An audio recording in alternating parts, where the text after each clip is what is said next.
Good morning, everybody. I am Dr. Heather Ross. I do leadership and professional development. I'm a speaker, coach, and trainer, most interested in longevity, clarity, and impact. I'm very much so concerned about the fact that we have leaders who in an attempt to lead well, they don't always take the best care of themselves. So I'm that person, the one who will ask you the challenging questions, the ones that you're like, nobody talks to me that way. Yes, I do. I will anytime I can. It is my job to, I see myself as that person who likes to walk alongside leaders and help them to see into their blind spots, but not in the scary sense. I believe in confidentiality. I believe in actually talking it through. It is not meant to scare you or to make you feel like I am incompetent, incapable. I bit off more than I can chew, so therefore I can't achieve my dream. Instead, think about it as in terms of your trusted thinking partner, that person who can listen to you on your worst day and help you make it to your best day. Well, today we're doing the Henry Hub, the skills showcase. And for my showcase, I chose to talk about your energy is your business. Why leader well-being drives growth, clarity, and trust. Does anyone already have any ideas about that? Things that you thought of as you were like, I want to come hear that. Anything come to mind as you hear the title? Okay, that's fair. Well, when I read the summary on the email, because the flyer didn't give, but when we look at the email, I was reflecting on being present. Like, how do you feel? How am I showing up today to know how am I going to show up for my clients? And I guess what tool would you need to do that? So if you feel like, okay, I may not be able to be the face today, or I may need to reschedule this meeting, etc. Doing a wellness check, basically. Okay, excellent. Anyone else? Any other I thoughts? always get called the face of the company because I have to go out and spread the word and let everyone know who Newton Electric is. And some days I'm like, woohoo, I'm just, have all this energy and I can have conversation. And other days I'm like, oh my God, like, what am I doing? How do I do this? So I just think it'd be great just to hear it all and learn and grow and be better. So Awesome. Okay, so how many of us have ever used or heard this statement? I don't have time to be tired. I have stuff to do. mm-hmm. Or I'll rest when I'm dead. Mm-hmm. We ever hear that one? I try to use that one mostly on vacation though, because I'm like, no, it's not that serious. How many of us have heard those statements used regularly by people who are doing some type of work? And oftentimes it is, unfortunately, persons who are in business for themselves. They are the person who is running the business, serving the client. They're the person who is, they're not only doing the business side, but then they're not doing the front part of the business, which is like maybe serving the client, whether it's fixing the roof or you're dealing with their HR concerns. You're also the person who has to deal behind the scenes. So when you have to deal behind the scenes and then, you're also married, have kids, have aging parents, the list goes on, right? Mm-hmm. For most of us, that sounds like a lot. I know it does to me. In this prevalent hustle culture, it is assumed exhaustion is just a part of the game. Yeah. Does anyone ever assume that, you know what, I don't have to worry, I'm going to be fine. I'm going to do whatever it takes to avoid this. But here's what you may not realize. Your fatigue shows up in places you cannot always see. Shorter patience with clients, like you just mentioned, that was you that just mentioned that sometimes you need to reschedule that meeting. Or maybe it's the slow decision making because your mind starts going, I don't know about anybody else, but my mind starts to swirl and I'm like, yeah, okay. I took like 5 rabbit trails before I ever got to the information that I was looking for. And so today we're going to talk about why leader well-being isn't a luxury. We have to take care of ourselves and also think about our energy. Previously, I talked about fill your cup, which is all about what impacts your energy level. Today, we're going to take a different turn and we're going to talk about where that energy goes and how it impacts your business. So when you protect your well-being, you don't just feel better, you lead better, you communicate better, and you grow more sustainable. So where's your energy going? Have you ever thought about that? Like, where are you putting your energy? Are you maximizing where you put your energy? Are you thoughtful about it? Are you really thinking about it in terms of, you know what? I'm sitting here thinking about this for 15 minutes. Does it serve my business well? You ever have those moments? Am I the only one who sits there and think about stuff, and then you sit there and you like, huh, I know I need to think about something else or do something else, but this one thing right here, if this doesn't clear up or this person doesn't do this or do that, then, and you just get stuck, right? But then there's this whole thing of warning signs. Did you ever think about the warning signs before you get in a bind where you realize that you've spent way too much energy on something that does not serve you well? Do you pay attention to the warning signs based on the person that you are? You ever think about it? Yeah. What happens with you? What is one of the warning signs that I have misused my energy? Like racing thoughts and feeling unbalanced. Yeah. Okay. Yeah. Anyone else? Overthinking. Overthinking. Yeah. Right here. Mhm. Anyone else? You have the warning sign. Adding on to what they said, just feeling a slight anxiety, like, okay, I got to get this done. I got to get this done. Or not that kind of rushed feeling and thought process. Mhm. Yeah. And I know it's like, all right, I need to take a break. Yeah. I got a good one. I think a warning sign would probably be if I'm going through a day and I've overworked and I've spent a lot of my energy on thinking, did I eat today? Like that tends to be a warning sign. Mm-hmm. Because if I go, Mhm. 2-3 days and I've only eaten one meal for those 3 days, it's not going to help, me in the long run by Sunday or by Saturday. Yeah. Very good. Anyone else? Short patience. Yeah. Yeah. I find myself more and more being able to check or catch those warning signs with myself because it comes out when someone's talking to me and they're telling me something. And it's not that there's something wrong with what they're saying, but all of a sudden I come to a quick realization. Could you pause? I'm sorry, I can't hear that right now. I don't have the bandwidth to handle that. And I find myself saying that more and more and not using it more and more just as kind of like a catchphrase, but more so using it more and more because, I recognize that it's building anxiety in me to listen to this person tell me about this or ask me about participating or doing whatever. And it's like, you know what? I get to command my own time. It's a choice. So if you remember nothing else, that's number one. It's a choice. We cannot command time. We cannot control time. So therefore, time management is kind of not really, time gonna move whether you like it or not. It's gonna pass whether you want it to or not. The fact that we're in February of 2026 is like, we had 375 days of January, like really big, it's been a whirlwind. So the warning signs are hugely important that we recognize because burnout does not look the same for everyone. Driven people who are focused on the drive, they are focused on the results. Those kind of people can typically burn out by pushing too hard, too fast. Whereas our influencers, the people who are the life of the party, they want to talk to you and to you and to you. They want to go around, they want to tell stories. And they're like that little kid that runs around and does all the stuff. And then all of a sudden they look like an accident victim pose laying down because they just pass right out. Like they have exhausted themselves from dealing with people. Myself, I'm an introvert. So I will tell you in a heartbeat, I like people, but after a certain amount of peopling, I'm like, we'll talk later. Give me your information and I will track you down at another time. Because if you want the best personal experience with me, this is not it. So then we have the support-oriented leaders, those who drain energy by carrying everyone else's needs. How many of you can identify? Mhm. I'm good at carrying other people's needs. Yeah, it gets exhausting.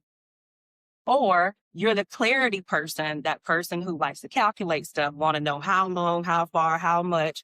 In God we trust, all others must bring data. Yeah, you people. You deplete yourselves through overthinking and perfectionism because it has to be this way. And we're going to sacrifice everything that we have to ensure that it happens that way. That sound familiar? No. Yeah. So there's different ways. Here we go. Please take a handout. Each person needs one. I chose purposely not to do a PowerPoint. Why? Because I want you to leave here with something. And oftentimes PowerPoint slides go into your phone or into your computer and they are never to be seen again. So we are using good old-fashioned handout because I like those. Everyone have one? You know, I was thinking, you ever sit at a traffic light and you hear that person honking the horn? And then again, you look up and maybe you that person honking the horn. Where is that person positioned in relation to the car they're honking at typically? Behind them. Yeah.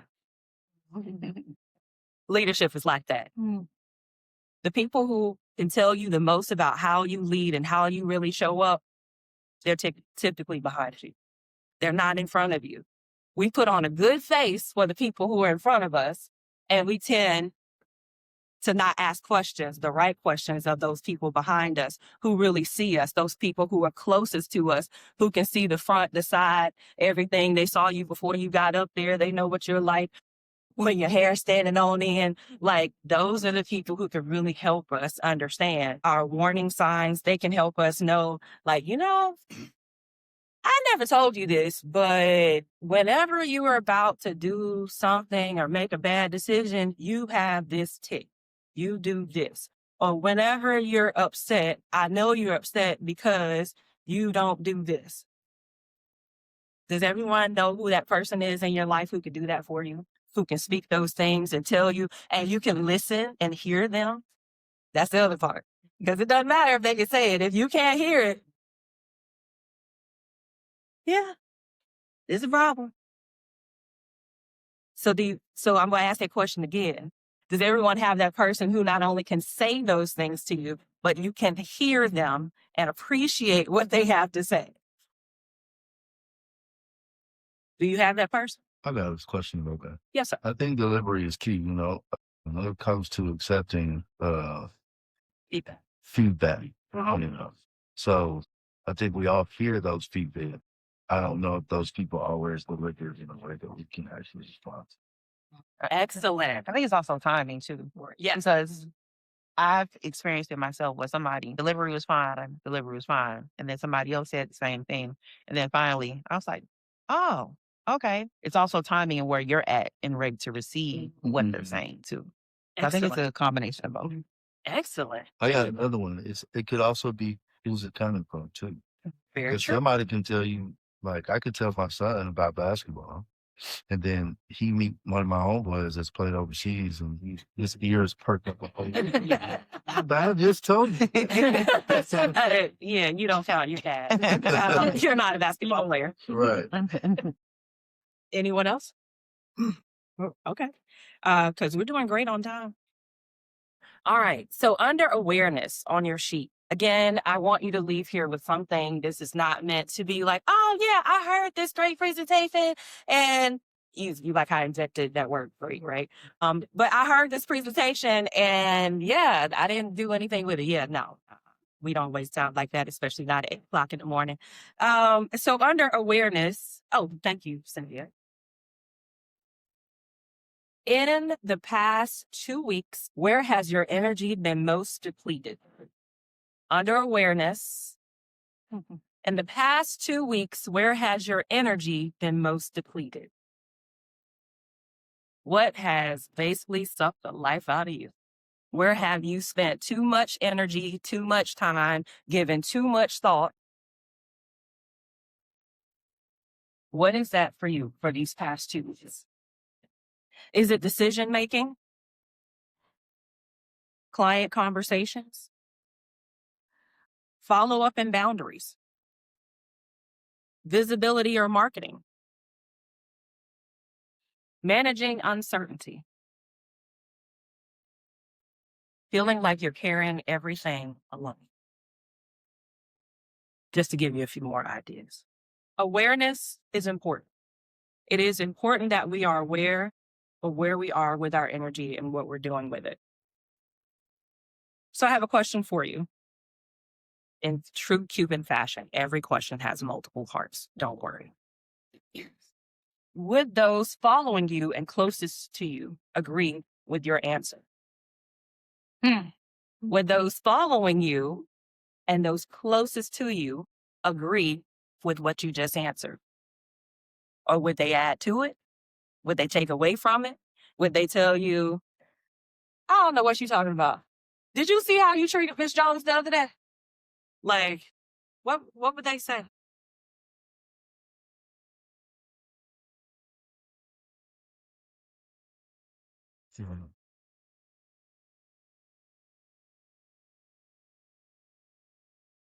Would they say, yes, that is absolutely right, spot on?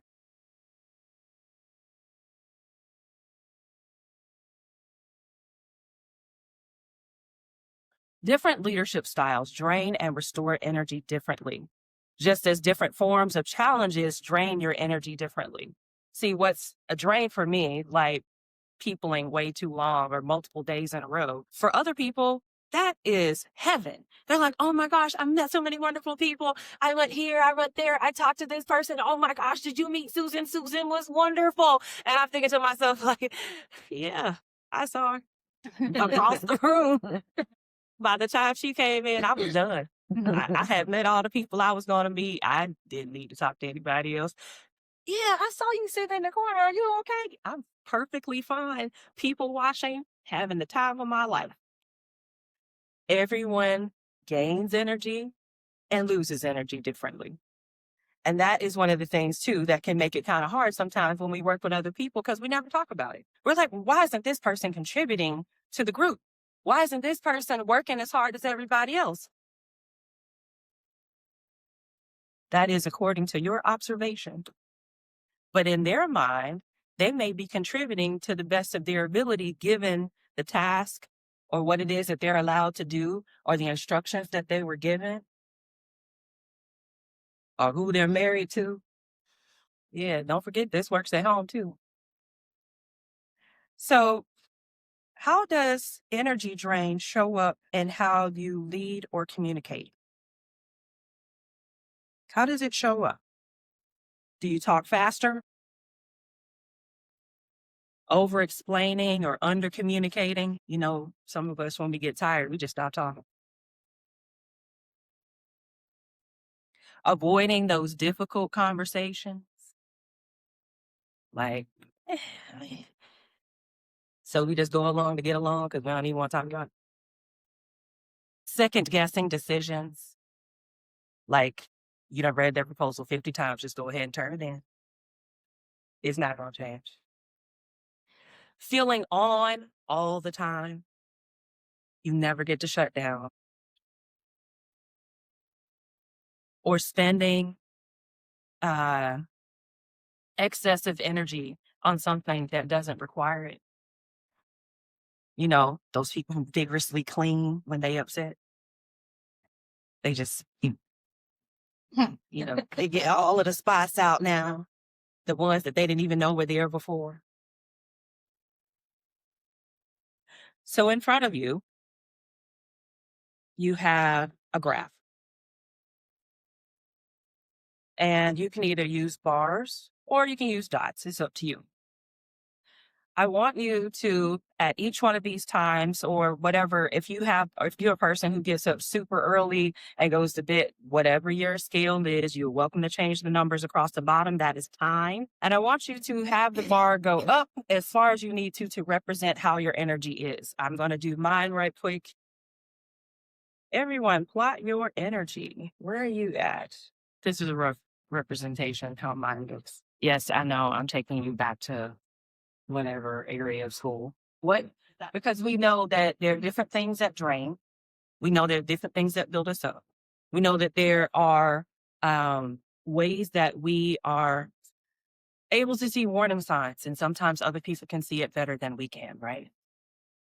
So on this graph, I had to draw this because For those, how many also have a 9 to 5, or you have, okay, perfect. So sometimes we have other jobs or whatever, and then there's ways that some of us have time that we can command our whole entire schedule. And others of us are in situations where we can command some of the schedule. Whatever portion of it that you can control, I want you to think about things in this graph. Number one, at your very low areas, what are you doing with that time? Yes. Are you trying to have your most important meetings at times when your energy is at its worst? Are you trying to make new connections when you know that just is kind of like your not so great time of the day? Are you showing up for your business at the optimal peak time in your energy diagram? When your energy is at its best, are you showing up your best for your business? Because that is the time that you want to give to your people, for your business, or those behind the scene things that really take a lot of brain power. You want to do them when your energy is at its best. You owe yourself that. You deserve that. You don't have to give that energy away. That is not the time for, oh, I'm just going to go do this for so-and-so. No, not unless you just have the time, to do it. That's not the time. No, that's the time that you reserve for you, for your business, or for your family and those who care about you the most. Or what about that time in the day when you're not exactly super low, but it's kind of midway and you need to handle business like personal business? Right? So we want to keep those things in mind so that we can use our energy effectively. That way it has more impact in how we show up. Show up for ourselves, show up for the people who care about us, show up for our businesses, show up for those new clients, right? Because when do we think is a good time to do laundry? Never. Right. I know some answers. I love it. Wow, that was instantaneous. I mean, she didn't miss a beat. Okay, so I'm that weirdo who actually likes doing laundry. That bothers me. But I try to make sure that I do it at a time when my energy is low because it's brainless. Like I can do laundry and wash dishes while, at that time in the day, then it really just doesn't matter. Whereas at my peak time, which is more so late to mid to early afternoon, I'm great. So that is not the time that I want you to call me. Like don't call unless we have business to deal with. Don't expect me to show up I am very selective during that time of day. Very selective about what I will agree to do. Why? Because that is my time, my premium time, only to be used for the most important things. So in order to prove your energy by just 10%, what would you change in how you use your energy? What would you change? What do you need to change? What have you been telling yourself, what, I need to quit doing that? What is that thing? What is that one, maybe two things that could change a whole 10% of your energy and how it is used? Because that 10% could have a huge impact, right? So it's not about overhauling your whole entire life, but it is about using your time most effectively and your energy most effectively, right? Sustainable leadership starts with small, intentional shifts, especially when you understand how you naturally lead. Your energy is already shaping your leadership. The question is whether you're managing it on purpose. That's it. Thank you. So any questions, any thoughts, anything for me? Yeah, question. When it comes to burnout, you was talking about how do you recover from burnout? Is there really a real recovery process from burnout? Anybody else want to answer before I give my thoughts? I think it's different for everyone. Yeah, I don't care what I do, but I don't know if that's different. If I feel burnt, I really shut off. Like I have to reset, I have to go outside, I have to retreat. And yeah, that's just going in my backyard if I can't. I can go on a vacation, but I would have to filter on those things and I have to go out. Like tax on enough to, take over for a minute and then have that reset for myself. I believe if let me know if I'm interpreting your question correctly. You meant like not just dealing with an exhausting moment. You're Right. talking about burnout that can lead to clinical symptoms. Right. Okay. So that type of burnout, yes, I do believe that there is healing for that. I actually was just in a Facebook group with women physicians who were talking. One of them was saying, "Oh, I know I burned out and everything, but now I'm trying to figure out what to do." And everybody was like, "Oh, you should do this and you should go there and blah blah blah." And I was like, no. The first thing we want to do is pause. How did you get there? Because if you don't know how you got there, you will end up back there in a matter of time. So the better thing is to take the breath, the time to heal, whatever your healing process needs to be, because it depends on what the clinical symptoms are, if there are any. If there are any psychological traumatic situations that occurred in the process of the burnout. And you also want to take the time to invite other people in, like build your support network over again. What was missing? What did you not have, or who did you not have who could have spoken into your life so that you did not end up there? There's all different types of ways to deal with burnout, but I definitely think that it is possible to recover from burnout. The hope is just that you don't recover from it and then end up in the same process leading right back to the same thing. Anyone else? Thoughts, questions? How, how do you define energy? Energy. You taught us what science nerd. You gonna ask me how to define it. But in this sense, your energy is Trinity. I saw that. She a science nerd too. So your energy is that. Let me think thoughtfully about that because I have not thought about that. I think your energy is the substance of yourself that you utilize to accomplish whatever it is that you set your mind to. Substance that help you. So it is your mental, there are various different areas of your energy. It's your mental energy, your emotional energy, your physical energy, your spiritual energies. Because you know, some people, they walk into your studio and you like, oof, he's trying to do it. Yeah. You are my client. Yeah, like I have my hairstylist has his studio or his salon in his home. So we are like all of us that go to him, we're super selective about sharing his information because it's in his home. And he's like, I don't accept all clients. Like I don't do that, you know. And so it's energy comes in a variety of different forms. And I think that that's another way that we need to also think about it ourselves as we're thinking about what drains us, what builds us up.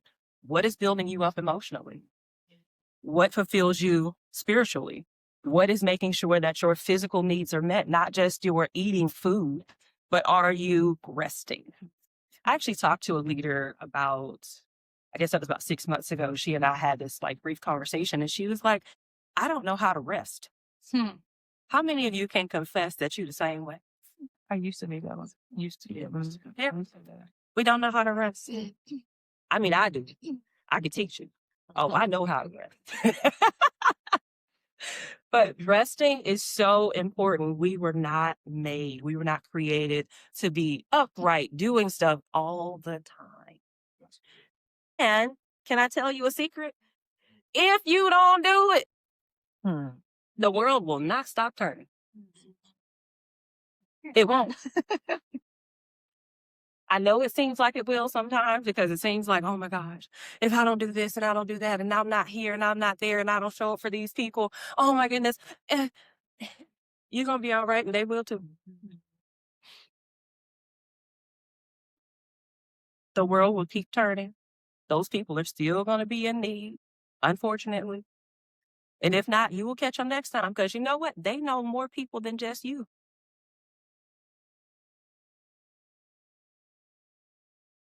Anything else? Thank you. Thank you all so much. Good morning, everybody.